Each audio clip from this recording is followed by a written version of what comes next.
So The Dark Knight Rises, the third movie as part of Christopher Nolan's Batman trilogy, is a decent movie. I just wanted to love it so much more.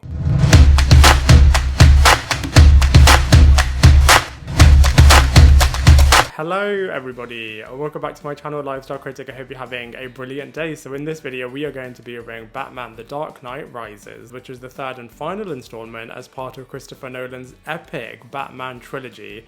And this movie does a really good job in terms of concluding everything as part of this 3-film series, and it's got some really powerful event taking place and some really powerful and striking themes that it explores as well. However, for me, it just didn't feel as thrilling as the previous installment. I just feel like The Dark Knight was absolutely incredible, true edge of your seat viewing, and whilst this movie is really watchable and is really great as well, I just don't feel like it's as great as the previous installment. And I also feel like it's not that much of a superhero movie, but that being said, that was their true intention, as they wanted to make this movie a little bit different. And so from that point of view, I actually feel like it is really successful. And like I said, it does do a really good job in terms of concluding everything as part of this particular trilogy, and I'm going to be breaking it all down for you in this movie review.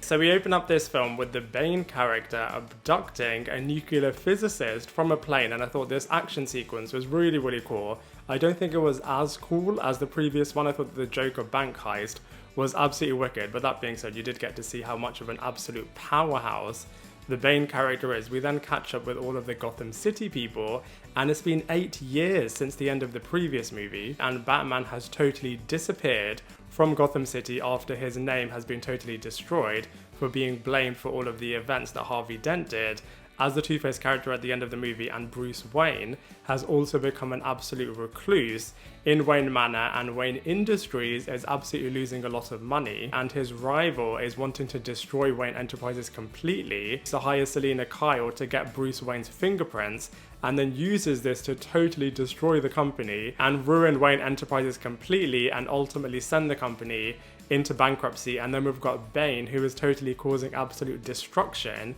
to Gotham City. What I did really like about the Bane character is, very similarly to the Joker character, he is always one step ahead in his mastermind plan, but unlike the Joker, he has absolute brute strength, so is a total double threat to everybody in Gotham City. And the way in which he was able to trap all of the police officers underground and then completely turn Gotham City upside down, but not only that, he was also totally crippling the Batman character and then leaving him in an inescapable prison, and then the film then explores whether or not the Batman character can ultimately save Gotham City for all of the absolute destruction that the Bane character is causing. Now, from a positive point of view, I really liked how it harked back to the first movie, Batman Begins, with all of the Ra's al Ghul League of Shadows work, which I thought was really good. And I thought the unexpected twist that happened towards the end of this movie was absolutely extraordinary. Another thing that is truly comics accurate, and I thought this was really clever with what they did with the Ra's al Ghul character and his extended family. I thought this movie was really brutal and really disturbing as well. And on that point, I thought it was really interesting political social commentary in terms of the reverse society, and really places the Batman character as a bit of a Christ-like figure in terms of somebody who is totally destroyed and then rises up against the ashes, a bit like a phoenix, and is then everyone's savior. And the way in which this character is also immortalized towards the end of this movie as a bit of a stone figure in Gotham City, I thought was really cool. And the Bat plane, I thought was absolutely brilliant. Absolutely loved all of the sequences in flight with the Bat plane. Absolutely wicked. Something that you have seen a lot in the animation TV series and the animated movies as well. And I thought it was so cool to see it in live action as well. From a negative point of view, like I said, it doesn't necessarily feel like a true superhero movie, but I would say this is their intent, and instead it feels like a really cool action thriller. And I would also say it's not as energetic or as exhilarating as the previous installment. I feel like The Dark Knight just absolutely smashed it out the park, and I had very high expectations for this film, and for the most part it did kind of meet them, but not enough to be a better film than The Dark Knight. But you know, that being said, from a storyline point of view at least, this movie is really strong. So from a cast and characters point of view, as always in all of the Nolan movies, they are absolutely brilliant in this film. So let's go through them one by one. So first up we have Christian Bale, who was so good as both Bruce Wayne and Batman, and for once we see even more of Bruce Wayne than Batman, which I thought was really, really interesting.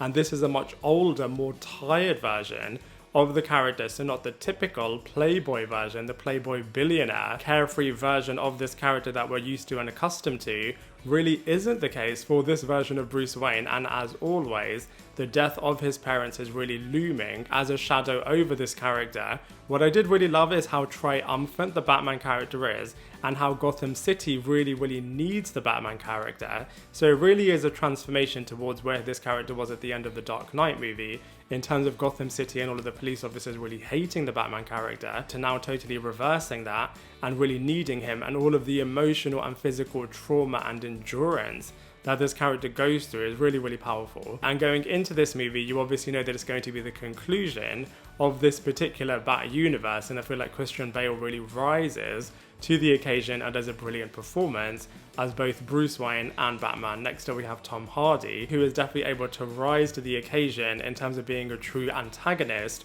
to Christian Bale's Batman character, and he is a bit of a classic movie villain and really animalistic looking with his mask, and I just feel like the mask is just so brilliant in terms of the voice that it's able to give the Tom Hardy character, and really does make him look absolutely terrifying and such presence whenever he's on screen. I really like the history with this character linking back to Ra's al Ghul from Batman Begins as well, and you can really tell that the Bane character really is a man of war, and he's really, really super strong, absolutely criminally minded. The things that this character is able to achieve both from a psychological point of view as well as from a brute physical strength point of view is absolutely brilliant. I would say he's not as mesmerising though as Heath Ledger's incredible performance as the Joker character. Next up we have Michael Caine, who was so good as Alfred Pennyworth. He's not in this movie that much, but for the short time that he is in this film, he gives a powerful performance as well, especially all of the guilt that he was carrying with burning Rachel's letter, and the way in which this totally is playing with Bruce's mind. And it's also really powerful as well, as obviously the Alfred Pennyworth character saw the death of both Thomas and Martha Wayne, and he just really doesn't want to break his heart again in terms of seeing the death of Bruce Wayne. And I just thought the performance that he gave at the end of this movie was absolutely brilliant, and I also loved his vision that he has of Bruce Wayne in Florence, and the two of these characters seeing each other but then just remembering and smiling but not really interacting, and the way in which this comes full circle by the end of this movie I just thought was absolutely extraordinary. Next up we have Anne Hathaway, who did a really, really good job actually as the Cillian Kyle character. I was a little bit apprehensive seeing this character's performance, as obviously Michelle Pfeiffer absolutely killed it in Batman Returns, but I feel like Anne Hathaway does a really good job actually. Really, really unassuming, especially at the beginning of this film. They really positioned her as a true anti-hero and a really self-reliant, slender, really cool character. And really, really clever as well. She is able to outsmart so many people in this movie, and she is also really integral to the Bane storyline and the Batman storyline. And on that point, I absolutely love the relationship between both Bruce Wayne and Selina Kyle, as well as with Batman and Catwoman. They were able to bring something different to what we have seen before in Batman Returns, and I thought it worked really, really well. Next up we have Gary Oldman returning as Commissioner Gordon, and I'm really, really pleased with what they did with this character, as Commissioner Gordon in the first 4 Batman movies didn't really do anything, whereas this time they really focus on this character and give him a lot of storyline beats. So for example, he's carrying so much burden and guilt over everybody incorrectly, blaming Batman, whereas everyone should actually be blaming Harvey Dent and Two-Face for all of the chaos that he was causing. And on that point, given all of the trauma that his wife and kids went through towards the end of the last film, they actually leave this character, so he hasn't got a wife, he hasn't got a kid, and he's also carrying this burden with Harvey Dent, and he's kind of over his job. He doesn't really care about being in the police force anymore, but he is staying in there as he knows that Bane is going to do something really catastrophic.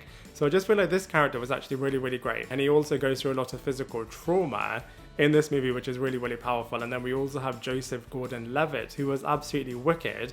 Obviously, he starred alongside Heath Ledger in 10 Things I Hate About You, so it was really nice to kind of see some kind of continuity from these two actors, and he just does such a good job as the John Blake character. And unlike a lot of the other police force members, he's actually a really good police officer, just like Jim Gordon, and I feel like he's also really respectful and really admires the Batman character and really wants to bring back Bruce Wayne and Batman, as he is able to realize that Bruce Wayne is Batman. And I absolutely love the little Easter egg that they had right at the end of this movie, with this character actually revealed to potentially be the next Batman or Nightwing or Robin, which I thought was so wicked. We've also got Miranda Tate in this movie being introduced as a brand new character, and we've also got Wayne Enterprises' rival trying to destroy the business and to also take it over. And we've also got Morgan Freeman brilliantly returning as the Lucius Fox character, and absolutely love the fact that we have a bit of a weapons expert master, and the things that happens to this character through one of the evil people right at the end of this movie is really, really powerful. And so from a cast and characters point of view, The Dark Knight Rises definitely does not disappoint.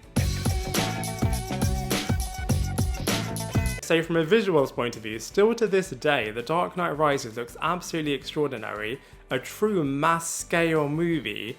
All of the incredible set pieces, the destruction of Gotham City caused by Bane just looked absolutely mind-blowing, and the criminal state that Bane is able to transform Gotham City into was just so shocking. I absolutely love the fact that they brought back the Scarecrow character, somebody who's been consistent across all of the Nolan movies, and the underground world that they created for the Bane character, all of the underground sewers. And there is a little bit of Greek mythology that talks about the underworld kind of destroying the upper world, which really was true in this movie, and also the underground prison that Bane sends Batman to and that Batman then rises up from, I thought was absolutely wicked. And on the Batman point, the Bat suit looked so good in this movie, even though the Batman scenes were a lot more reduced compared to all other Batman movies. It did look absolutely wicked. And like I keep saying, the Bat plane was absolutely wicked. I absolutely love the fact that they brought this into live action, as this is such a staple in the animations and in the comics as well. And it just looked so good, especially towards the end of this movie as well. And so from a visuals point of view, I have to say The Dark Knight Rises totally is a cinematography masterpiece. So from a comparisons point of view, unfortunately, I don't think that The Dark Knight Rises is as good as its previous installment, The Dark Knight, or I don't think it's as good as the recently released Robert Pattinson's incredible The Batman movie, and I also don't think it's as good as Tim Burton's Batman Returns. That being said, I do think it's a lot stronger than Tim Burton's Batman 1989, and I also of course think it's a lot stronger than Batman and Robin. In terms of comparing it to other third installments from an MCU point of view, I do actually think it's a lot stronger than Iron Man 3, but I don't think it's as good as Captain America 3 Civil War.